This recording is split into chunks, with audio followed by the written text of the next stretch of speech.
Good afternoon, Nova Nation. Happy Thursday. It's not Thursday, it's Tuesday. See, the brain is just automatically saying Thursday. Happy Tuesday, everybody. Welcome here inside of Villanova Sports Talk. A perfect segue by my mess up there.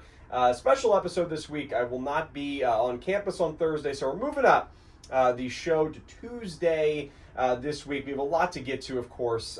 Villanova's coaching search in full swing. We'll also, in addition, get to the Villanova women's basketball WBIT run. So a lot to get to over the next 60 minutes. We'll, of course, get to the poll questions. I would like to take some phone calls as well over the next hour. So hopefully, I believe we'll have time for that. But just in case that we don't, you can always tweet at me on my Twitter handle, at WXVU David S. You can put in the comments of the poll questions, comments of any of my recent tweets, and I'll definitely see it. So let's get to the three poll questions today. It's just me today, solo broadcast, solo show. No Dominic today, as he has a class with the time change to a Tuesday. Also, too, at the end of today's episode, I'll have a special announcement regarding some WXVU broadcast coverage, so stay tuned for that. Probably around 1:50, 1:45, I'll announce that. Here are the three poll questions. You can vote on my Twitter, at WXVU David S. A lot of people getting involved in the conversation. First poll question, who will become Villanova's next head coach? Kevin Willard, Porter Moser, Richard Pitino, or Mick Cronin? Poll question 2, what will be the final result of Villanova women's basketball versus Portland on Thursday in the WBIT? Villanova wins by 1 to 5 points. Villanova wins by 6+. Portland wins by 1 to 5 points. Portland wins by 6+. Poll question 3, will Villanova men's basketball defeat Colorado in the first round of the Crown Tournament in less than a week, almost a week though, yes or no? Again, you can vote on my Twitter, at WXVU David S. So we'll start with coaching search updates. Of course, when Dominic and I were on the air last Thursday, which really wasn't that many days ago, usually it's a full week when I record these episodes live on Thursdays, but since Tuesday, it really wasn't all that long ago. But almost immediately after we ended the show, of course, Kevin Willard had a press conference before March Madness, and he addressed the rumors about him possibly leaving the program. And I know Dominic and I didn't spend a whole lot of time talking about Kevin Willard because I personally didn't think it was a possibility prior to Thursday. I thought it was a very low chance. But after this press conference, where pretty much, if you didn't see the clip, it's been all over in a lot of different places, but he's negotiating for more resources from Maryland for the basketball program. Pretty much was going on to talk that he thinks that Maryland should devote more resources to the basketball program. And then almost immediately after that, probably 12 to 20 hours after that press conference, Damon Evans, the former Maryland AD, left Maryland and became the athletic director at SMU. So a lot of changes in Maryland. And of course, Kevin Willard, his name has been really attached to Villanova over the past week. And obviously with Maryland still being in the tournament, nothing will happen prior to Maryland being eliminated. But this is extremely interesting because Kevin Willard is a really good head coach. I know that there's a lot of conversation. I think the general kind of attitude around Willard is that he's a good head coach, but I have seen some comments on social media that have not been as positive on him. But I really think he's done an excellent job with Maryland. They have young talent. Derek Queen is amazing. I mean, I know there's been a lot of conversation about did he travel or not, but I mean, he's an amazing player, and they have a lot of young talent there in Maryland. I mean, when Villanova played Maryland earlier this season, the Terrapins were off to a really good start. Villanova had a really good game, probably one of their best performances of the season, especially in the first half, but once again, unfortunately, a second half collapse. When you look at Willard, I mean, it's in his DNA.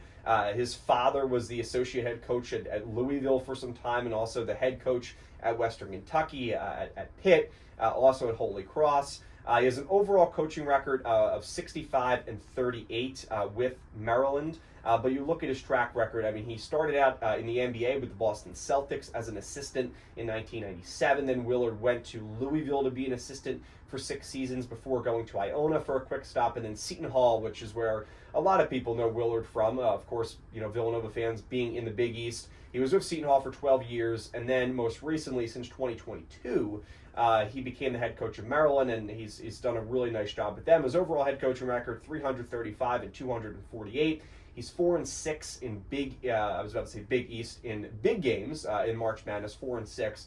But we didn't get a whole lot of time to talk about Willard because I thought the other names on the list, like a Richard Pitino, like a Mick Cronin, like Ryan Odom, who, officially locked up and is officially the head coach of UVA now. That was not the case on Thursday. We didn't talk about Willard a whole lot because I didn't think it was a possibility. But, after his comments, I think it's definitely a possibility. I will also say, though, that, I think there is a pretty good chance that he's using Villanova as leverage. I know that I've seen that a lot on social media, too. He's looking for resources. He's looking for money for the program. The best way to do it, especially, with a new AD coming in and then the school, the university trying to, desperately, cling on to Willard, especially losing an AD. You don't want to lose a head coach and an AD, in the span of a week or two. They could be more likely to give in, with more resources to the basketball program, which, is crazy anyway that they don't dedicate enough resources according to Willard to the basketball program. Because let's face it, Maryland's football program has not been good within FBS standards for some time. They're a pretty mediocre franchise, at least the past couple of seasons in terms of FBS play. So, the basketball team, they've had a good season. We'll continue to watch what Maryland does. And, pretty much now I think for Villanova it's a waiting game. Is Willard going to be the next head coach? There's been a lot of rumors that he will be. But a lot will tell once Maryland gets eliminated. But, if the Terrapins go pretty far in the tournament, I think the University of Maryland will be more likely to give Willard more resources, and there's probably a better chance that he stays. So, I think that Willard is definitely a possibility, more so than what, Dominic and I talked about on Thursday. But I also think there's a high chance that he could be using Villanova as, leverage, as an opportunity, as a way to get more resources out of Maryland, especially with the new AD coming in, whenever they hire one, should be probably fairly soon. So in addition to that, Willard has been the big name, but also, too, Richard Pitino has gotten a lot of talk again. New Mexico eliminated from March Madness, so you think there could be a decision there. For Villanova, though, they obviously have a lot coming up over the next couple of weeks. You have the Crown Tournament, which we'll talk about in a little bit. But then you also have, there is an opportunity that Villanova has to hire the next head coach, and you do want to wait to a certain extent to make sure that you get the right guy. For Villanova, I'm sure that they wouldn't be upset with Kevin Willard. He's probably one of their top options, if not their number one option to be the next head coach. But with that being said, you don't want to wait too long, because if you wait too long, then you run the risk of, if Willard stays at Maryland, which I think there is still a pretty decent chance that he does, then you're probably going to be really pivoting to not even your plan B, your second option, more like plan D, plan E. And the further you get down the list, the more I think unconfident Nova Nation will become that, the next head coach was the best decision. So for Villanova, it's important, I think, to wait to see what Willard does. But if the opportunity is out there to get a Richard Pitino or to get, a different coach, I think Villanova definitely has to do that. Now, last week, Dominic and I, we ran down the list of candidates for head coaching. You can check out that podcast episode on my Twitter, where I shared the link at WXVU David S., but also on our WXVU podcast feeds, of course, whether that's Spotify, Apple Podcasts, wherever you find your podcast. However, I also posted pretty much the full video, the full episode, 50 minutes or so, of Dominic and I's discussion about the head coach and each candidate and breaking it down on my YouTube, David Szczepanski Broadcasting. It's just my name. You can copy and paste from my Twitter handle, and then just broadcasting at the end. You can find that there and watch that full episode. So I'm not going to run through the whole list again, because even though some names have changed, for the most part, the list at the top with Willard, Pitino, even Porter Moser potentially, even though we haven't heard a whole lot about Porter Moser over the past couple days, going to Villanova, coming to the main line, it's still a possibility. So I want to get to some other updates with Willard, especially before we kind of move on. Willard was supposed to call in to a radio station this morning, 106.7 The Fan in the DMV and also in Richmond, Virginia. Their morning show, their morning drive. He was supposed to call in at 9:40. And according to Jeff Erman, at Jeff_ERMANN on Twitter, he was a no-show, was Willard. But then there's a clip of him going on the Kevin Sheehan show, the Sheehan podcast, which I believe is also with that same radio station, or at least affiliated. And Kevin Sheehan, talked with Kevin Willard, and this is the quote, Tommy Godin posted this on Twitter, as of right now, I'm staying, Kevin, yes. That was from the words of Kevin Willard on this podcast. So that is the latest update. And Tommy Godin, and he went on this podcast. Tommy posted it. I believe Dylan Johnson also posted Villanova, and that was around noon this afternoon. So roughly about an hour ago, that update came out in terms of on social media. So that's the latest from Willard. But, when you go back and forth, his comments the other day were obviously really telling about, his opinion of the program, where it is, the fact that they need more resources, which is, extremely important in Maryland. But then, he goes on this podcast, is that 100% true? Is with the team in March Madness, as a head coach, you also want to make sure that, at least the media perception that your main focus is on the team playing really well in March Madness. The last thing you want to do is say, oh yeah, I've really accepted, the Villanova job. So you don't want to do that. So Willard, we'll see. It's kind of going back and forth with what he's saying, which is interesting based on podcast and kind of getting kind of mixed reactions, mixed signals in terms of what's on social media. But a lot will tell once Maryland gets eliminated or perhaps wins March Madness over the next couple weeks. Some other coaching news in the Big East. Sean Miller left Xavier for Texas. That was announced a couple days ago, I believe on Sunday, so pretty recent. Miller led Xavier to March Madness this year. They beat Texas in that first four game in Dayton. Miller, 56 years old, going to Texas. So, that's a change for the Big East. Miller, a pretty good head coach, going to become the head coach of the Longhorns. I know that many Xavier fans and Big East fans were disappointed that Miller moved on, but that's where he is going to head, to Texas. So that's a change for the Big East. So Xavier also opens up in terms of a head coaching possibility for a lot of these teams. To kind of end things a little bit on Willard, I think where we sit right now on Tuesday, March 25th, I think there's a strong possibility that the next head coach is someone that we all don't even realize, or we all don't even know their name. I think it very well could be someone that's not on this list. Ryan Odom was obviously, if you could get him here to the main line, that would have been a grand slam hire. It just didn't work out. UVA, closer to home for Odom. It just seemed like that was a perfect partnership, and it was announced official a few days ago. Pitino, I think it's definitely still a possibility, but, we haven't heard anything, attached with Pitino and Villanova. Will there be other programs that are looking for Pitino? It's possible. And then, the other names there, Porter Moser, we haven't heard anything in a few days. In addition to Moser, you heard Chris Collins, who was very much rumored in the beginning of the search when Kyle Neptune was originally fired. And then Collins signed an extension, or at least is about to become official over the next couple weeks or months. So I think it very well could be someone that is not on this list. I mean, even Kevin Willard wasn't really on the list 5-6 days ago. Maybe there were some talks behind the scenes about Willard, but it wasn't anything to the degree that it has been over the past couple days, especially this weekend when I think it came to a peak. So it very well could be someone that's not on this list. Now, is that a good thing for Villanova? Well, time will tell. I'm not going to sit here and say that, if Villanova had the opportunity to hire Pitino, and, if there was a chance to hire Willard, even though I think it's more likely that Villanova hires someone else than Willard just because of, the situation in Maryland, we'll see, like I said, kind of mixed signals. But for Villanova, I mean, I'm not going to say it's a good thing or a bad thing until we actually see who the hire is.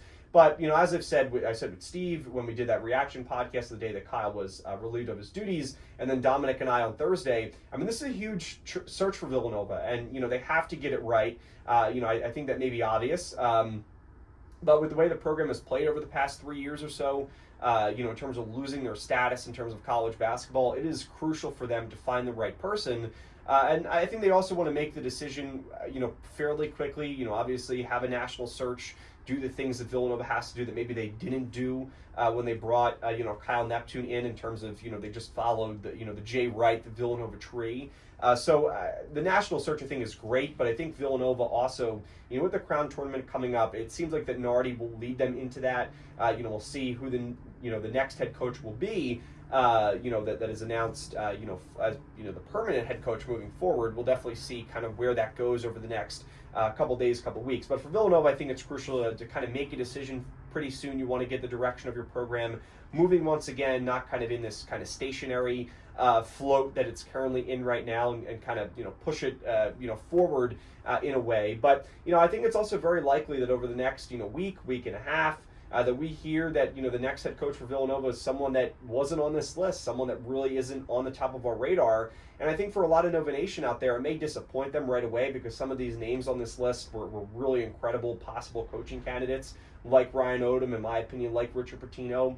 Some people really like Mick Cronin. I am not in that camp in terms of leading Villanova. I think he's a good head coach, just not the right fit for Villanova. And then, of course, also Kevin Willard. A lot of people have thought highly about him, but I wouldn't be surprised if it's someone else. And I don't necessarily think that that's a bad thing, as long as the head coach, we talked about it, the key things that the next head coach has to have. In my opinion, they have to have coaching experience, valuable coaching experience, but also, that NCAA, tournament success, I think, is also crucial. And for Villanova, too, I think when they're looking at the next head coach, and Dominic and I talked about this the other day, this may come off as obvious, but I think it's truthful for where Villanova's looking, is with Dante Allen, the other day, decommitting from Villanova, and I think there's still a possibility, depending on who the next head coach is, that he does decide to come back to Villanova.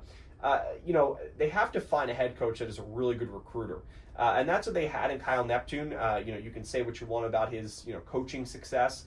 We've talked about how Villanova did come up short, especially in the second half in many ways under Coach Neptune. But he was a really good recruiter. And, as you saw, you can be a really good recruiter and, struggle as a head coach making adjustments down the stretch and success doesn't work out for you. But I truly believe that you can be, a decent head coach and, not the best recruiter, and you're probably not going to have a whole lot of success, especially in the landscape of college basketball. You have to be able to do both.